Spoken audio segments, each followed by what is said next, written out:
we're live at VIVE, and this is like round 2. This is this is great. We got Dr. Ryan Vega, Chief Health Officer at Vantiq, and we got Alyssa. Awesome.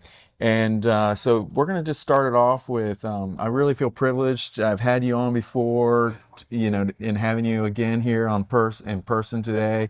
And you bring such institutional knowledge from the government. I'd love to hear your perspective, the difference between government and startup, just as we start today. Yeah, well, they're both a roller coaster. So that's the first thing I sort of get out there. I think there are certainly similarities, and I think there's a lot of differences. Mm-hmm. The similarities are that the problems that you're trying to solve are in some ways are the same. Mm-hmm. Now the scope may be different, but it's really all about people and relationships and how you really understand the problems that you're trying to solve and how you work with individuals and teams to solve them. I think the biggest challenges that I tell people about, particularly the startup and the entrepreneur space, you got to have the stomach for the roller coaster. There are the highs of highs, lows of lows. You maybe get to a month where you're going to run out of cash and you don't know if you're going to raise more capital. Where in the government, there's sort of a set budget. The other counterbalance, I think, is on the government side, and particularly any big organization, any big bureaucracy, you have to get so much buy-in. I mean, the opportunities you have in a startup to pivot in a particular day, to make a decision and say, we're going to go left and just fail, and if it fails, we'll figure it out. Those sort of things, and I say flexibility, aren't really afforded to you in sort of larger bureaucracies. A little bit more risk adverse than sort of the notion that you need to take risk in a startup. So I think there's certainly similarities, and there's certainly, I think, differences. What made, for me, the transition much more unique or perhaps easier was when I came into the innovation space, we were very small, we were very nimble, and the idea was, how do you grow this from a small little office to something that was much larger? We had 18 FTE or full-time equivalents when I started. By the time I left, it was well over 100. So we grew rapidly. And the other challenge, I think, and the similarity is growth. A lot of change comes with growth. You as a manager have to change. You as a leader have to change. You have to understand that you're accountable more to your team. And so we really, in the early stages of the innovation work at VA, we had more of a meritocracy. Everybody was kind of on the same playing field. Then the hierarchy has to sort of be there because somebody has to make the decisions and be accountable. In startups, when you're small, you're much more nimble, you're much more flexible. As you start to grow, you need a hierarchy, you need more decision-making, and you need more authority. And so I think those similarities are there as well. Yeah. I love what you're saying. So I worked in academics for a long time, yes. In the academic hospitals. My husband works for the government. And there were so many similarities there in just like how things were done and the bureaucracy and the pace, which seemed much slower. Yep. And, and so I love how you've described it because it's a roller coaster all around, yes. right? Like all three of those, are roller coasters. But different drops. Totally, yeah, 100%. And the risk part of it is huge, right? I mean, I come from the pediatric world, so we've always been a bit risk averse, and there is good reason for some of that. Right. But like you have to take some risk to actually drive innovation. So for me, it was very similar to your experience moving into the startup space. I was like, oh my gosh, things happen. Like a meeting today could result in action this afternoon. Right. You don't have to wait for all these approvals. So I love the way that you describe it. And I think there's so much synergy that can come from it.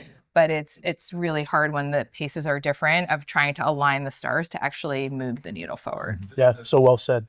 What's cool is you're here, and we were talking about LLMs before people even knew what an LLM was, yes. And we had that on the show. I think it was like it was like Halloween. It was our Halloween special. Yeah. That's right. And here we are with Vantiq. You at Vantiq now, and I remember the topic, and it's still ever essential. Is this AI orchestration, whatever? Can you share more today now Sure. about that? Yeah, so when I joined the company, healthcare was an entirely new market for us. I mean, the idea was they brought me in and said, see if you can take the technology and go build something. And as that was happening, AI was sort of becoming the it thing. Now, obviously, AI has been around for a long period of time, but the company really positioned aggressively on the concept that what we had built was really both a development platform, but more importantly, an operating system. And because we had that operating system, that infrastructure, we did a really good job at this concept of orchestration.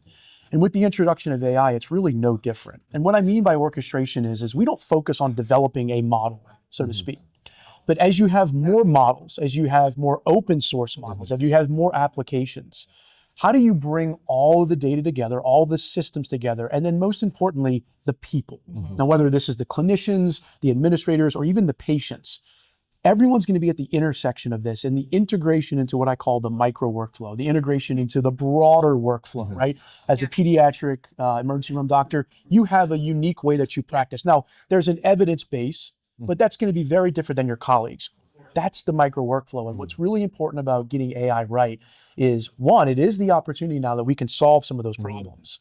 But two, how do you really get it into that micro workflow in a way that clinicians and patients and providers are like ready to use it? Yeah. So when you mean microflow, do you mean almost like a personalized experience for Dr. Abo versus Dr. whatever? Yes. Wow. Yeah. Because I round, so I'm an adult hospitalist.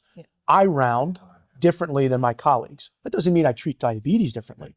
But when I think about my interaction with digital tech and tools, I have a particular experience. And one of the rate limiting steps to adoption has always been, and why providers are so at arms with EMRs, is because they don't work for us, right? Broadly speaking. And so I think AI really brings that unique opportunity, but it has to be orchestrated across the system, within the system, and for the people that are going to use it. Yeah, I couldn't agree more. When we first started bringing point of care ultrasound into the pediatric emergency department, how I would care for a patient would be different than someone else because I was incorporating a technology and they weren't. And so you take out point of care ultrasound, you put in AI, digital tools. It's really the same challenges again. How do you get everybody on board? How do people understand how to use the technologies to better care for patients? But it's a process. And so I love this micro workflow because the workflow sometimes gets left behind, or then people are playing catch up. Oh, okay, the technology is amazing. How do we integrate in the workflow?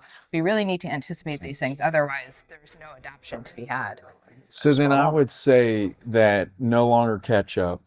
The micro workflows is the sriracha today of what's blocking it, or I mean, anyway, that's sort of silly. But my point is, it's always about that individual user, whether they use it or experience it. So you're at Vantiq really figuring that out. Yeah, we focus a lot on understanding how all the stakeholders play. So whether it's scheduling a kiddo for an operating room procedure or discharging an elderly patient home, there's so many stakeholders that are involved. There's so many people interacting with the system and the tools within the system to achieve the same outcome.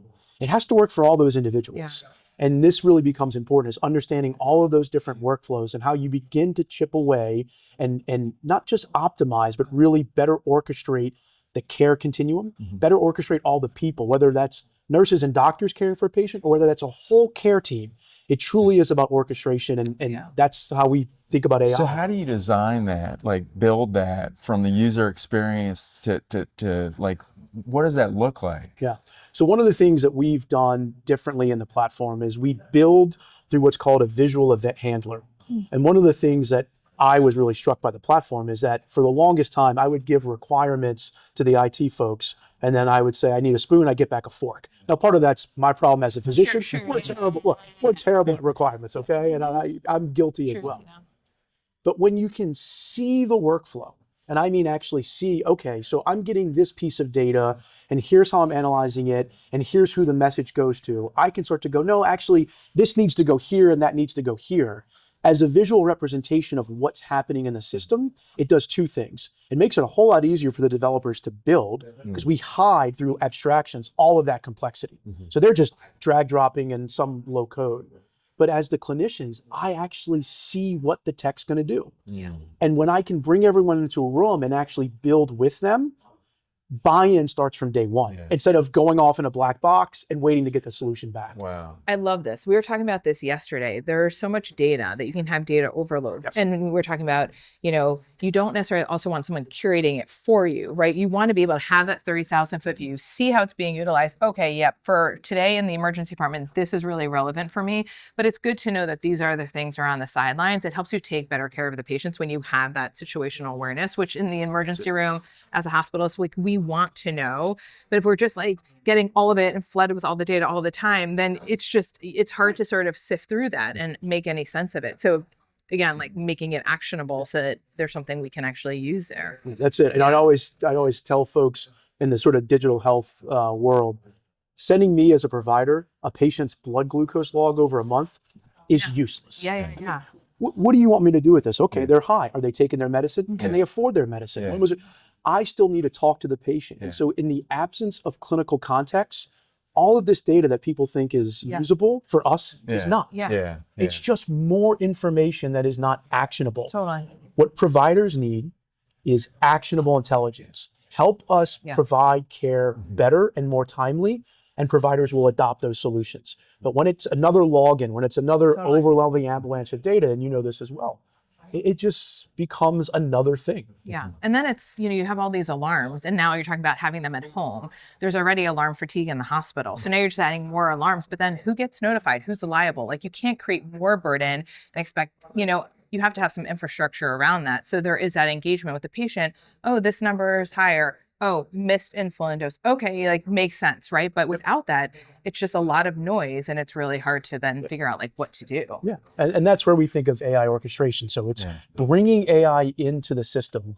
And I kind of tell folks, let's build the house first, meaning let's get your house in order. Let's make sure your foundation is solid. Then let's worry about decorating it. AI to me is kind of the decoration or the remodeling. But once you have that infrastructure and that process well, then we can bring AI in to do things like add context, use retrieval augmented generation, or even graph databases to go look up information about the patient. So that alarm now is, hey, Mr. and Mrs. Smith, blood glucose has been out of range for the past 6 hours. Their last refill was on this date. We've talked to the patient and they say they are taking the medicine, right? So AI can reach out to the, it's all of these things that you start to think about, right? Those micro workflows where imagine AI system communicating with a patient or a caregiver just to say, are you taking your insulin? Yes. Packaging that information up so when it goes to the nurse, I've now saved that nurse a phone call. When you can start to solve for those things and then do that at scale reliably, we're going to make a huge difference. So I'm almost hearing like it's no longer alarm. It's now it's here. This is what you need. Rather it's like because it's contextually oriented. Right. I know my wife jokes because I've tried to explain to her what I do for so long, and she never gets it. She goes, I think I got it. She's like, it's like going to the grocery store without a list. I said, yes, kind of. I think what she was getting at is that when you go to, you have an intent, you have a goal, right? To go shopping and to buy things. If you don't go without a list, you're going to leave with way more stuff than you need, right? And it kind of becomes pointless. When you go and you know exactly what to do, you're more efficient. You're more effective.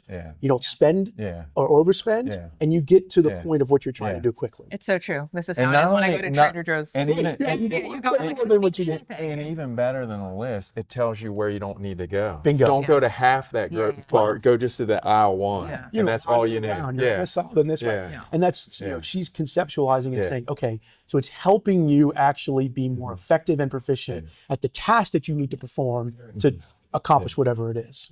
I have one question for you. Yes. So I don't know if you knew this. We were actually invited to be on a panel together months ago. That's right. And so we go way back. And so he knows that my husband's a vet, and he's obviously well connected and passionate about the military and the veterans in a VA. So unrelated but related, like, what words of wisdom do you have for folks who are in startups who are trying to break into helping the VA or the veterans or the military community? Because I think there are resources, but there's, I've shared with you that I still feel like we can do better taking care of our veterans. And so what words of wisdom or ideas might you be able to share just to keep motivating people to do work in that space? Yeah, so looking at the camera, persistence. But I also think it's about understanding why you want to work with the VA. I mean, the one thing that I tell folks, especially the ones that they'll come to me and say, can you help me break into the VA? Why do you want to work with the VA? And in the first 10, 15 minutes, you can understand if they look at VA as this big system that they think they can make a lot of money, or they have a story like you who say, my mom or dad's a vet, my uncle's a vet, I had this experience, I really think my solution can help. It has to start, and you have to be aligned to the mission. And if you're not, they will see through that very quickly. And the second thing too is remember what the priorities of the VA are. And I've always said this, I said this when I was at VA, and I still say this. The mission of the VA is to care for the American veteran. It doesn't say to provide health care. And caring for somebody is fundamentally different than just providing health care. And so align to that mission, whether that's veterans need higher accessibility to care, which is still a challenge and still something that they need, solve for that. Help the VA solve for that. And so align to the mission and serve the American veteran, you'll find a way in. Yeah, I love that. And it wraps it back to what you said at the beginning, which is it's all about the people, wherever you are. You know, it's the people you work with, the people you're trying to help, but it really boils down to the people who are trying to do good things to make a difference. So It is always awesome. love doing all with you all. This is great. Good Yes, to thank see you so again. much. So we'll have to do another panel together. Yes, okay, we're gonna do it.